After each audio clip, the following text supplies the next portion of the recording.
আপনি যদি আপনার ব্যাংক অ্যাকাউন্টের সাথে আপনার আধার কার্ড লিঙ্ক করতে চান, তাহলে সেটা আপনি বাড়িতে বসেই সেটা খুব সহজে করতে পারবেন। তার জন্য আপনাকে ব্যাংকে যেতে হবে না।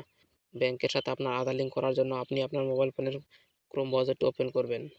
ওপেন করার পর সেখানে গুগলে সার্চ করবেন এনপিসিআই। এনপিসিআই লিখে সেখানে সার্চ করবেন। সার্চ করার পর এরকম একটা অপশন আসবে। আপনি আপনার মোবাইল ফোনের বাঁদিকে 3 লাইন দেখতে পাবেন, সেখানে ক্লিক করবেন।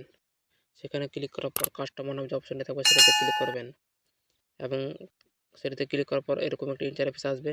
এখানে লেখা থাকবে ভারত আধার শেডিং ডিশেডিং এনেবল বেস, সেখানে ক্লিক করবেন।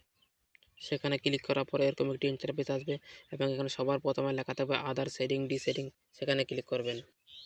সেখানে ক্লিক করার পর এরকম একটা ইন্টারফেস আসবে।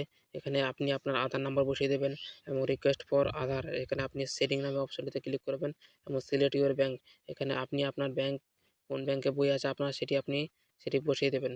সেটি বসিয়ে দেওয়ার পর এখানে সেটিং টাইপ আপনি ফ্রেশ সেটিং অপশনে ক্লিক করবেন। অপশনে ক্লিক করার পরে আপনি এখানে আপনার অ্যাকাউন্ট নাম্বার বসিয়ে দেবেন এবং সেই অ্যাকাউন্ট নাম্বার কনফার্ম করার জন্য আবার এখানে টাইপ করে দেবেন। টাইপ করে দেওয়ার পরে এখানে টিক চেক মার্কে ক্লিক করবেন। ক্লিক করার পরে এরকম একটি ক্যাপচা কোড দেখতে পাবেন, সেই ক্যাপচাটি এখানে ফিল করে দেবেন। ওটিপি ফিল দেওয়ার পরে আপনার অ্যাকাউন্টের সাথে আপনার আধার লিঙ্ক যুক্ত হয়ে যাবে।